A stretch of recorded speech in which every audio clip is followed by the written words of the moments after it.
What is good and welcome back. It's only been Siri, how long ago was May 2023? It was 2 years and 8 months ago. So it's been 2 years and 8 months since the last video. Man, has Rusty Rails blown up. It turned from being a little hobby to it's now actually my full-time job. I can't say the word job because it doesn't feel like I've worked a day. I love it. I absolutely love it. It's so cool. In that time, I have released, I think, about 100 new models, all handmade right in this seat on this very computer. I've made multiple layouts. I've been doing deals with some big model shops, with magazines, the music stuff. The guy who I used to DJ and tour with, this guy, the late great Fat Man Scoop. I was his tour manager and his DJ for the last 8 or 9 years, I think he worked it out at. And unfortunately he did pass away towards the back end of 2024. I continued touring as myself, Pure Cold, but it's just not the same. It just feels like a huge part of myself just isn't on the stage with me.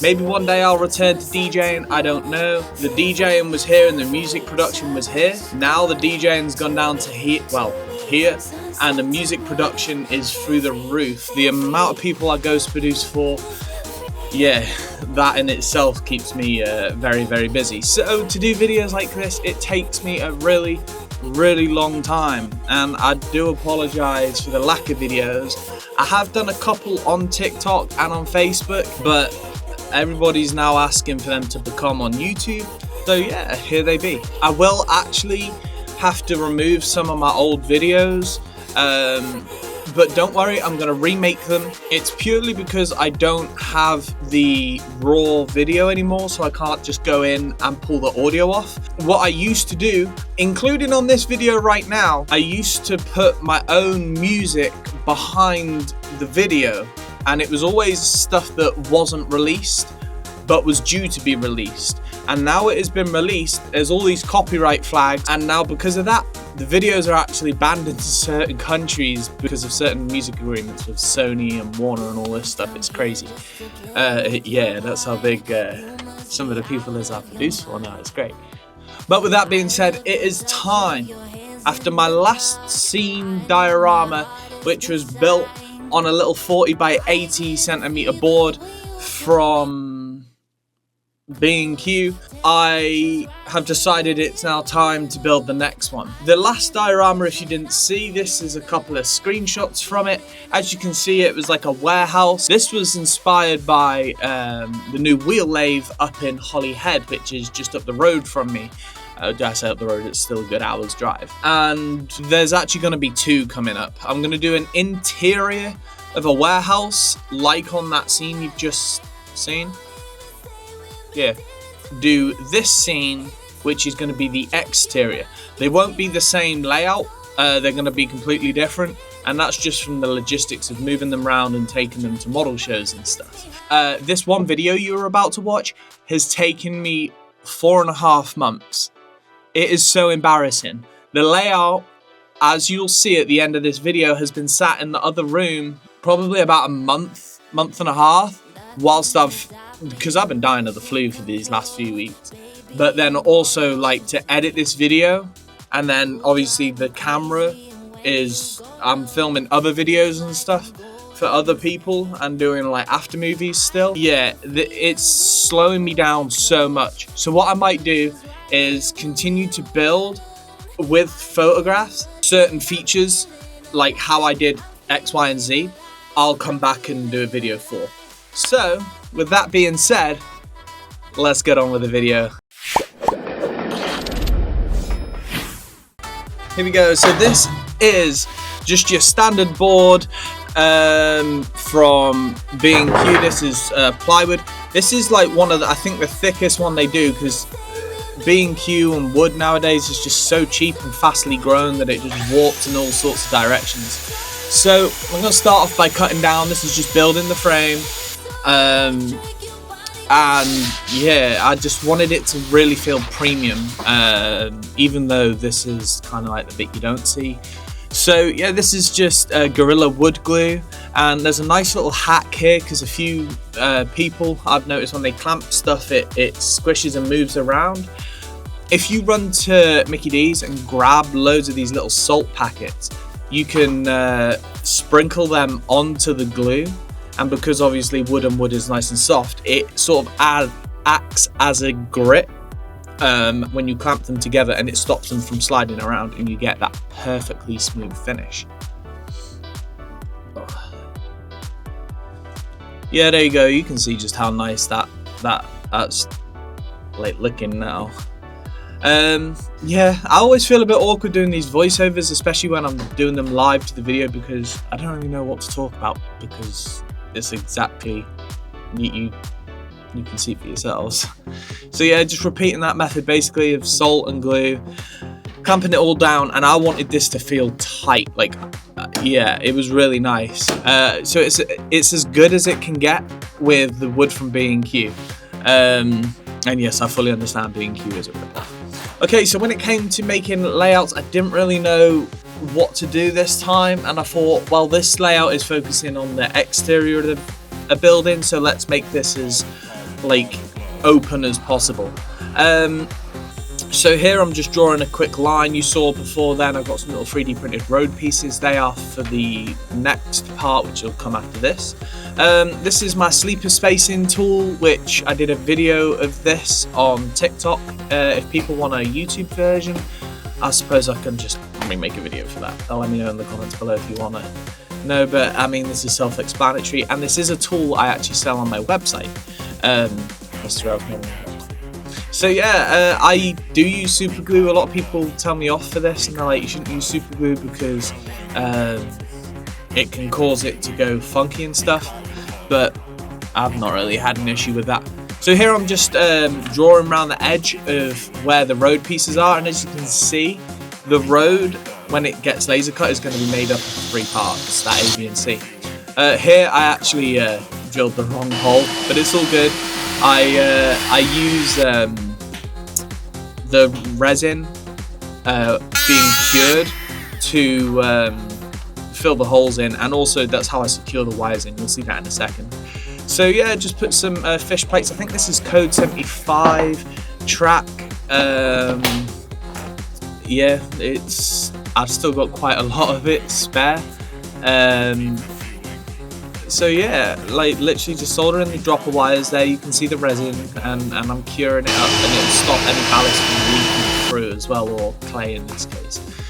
So when it came to doing the clay and the hard standing, I wanted to come up with a new method, and this is what I came up with, because when I used to do this out of the wood frames, I used to knock the nails in, and I used to catch my thumb and my fingers in the head.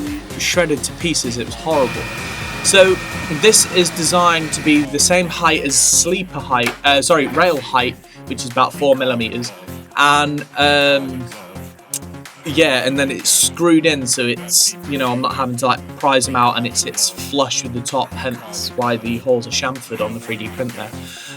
This is vital. So this is the GT85. It's like PTFE spray.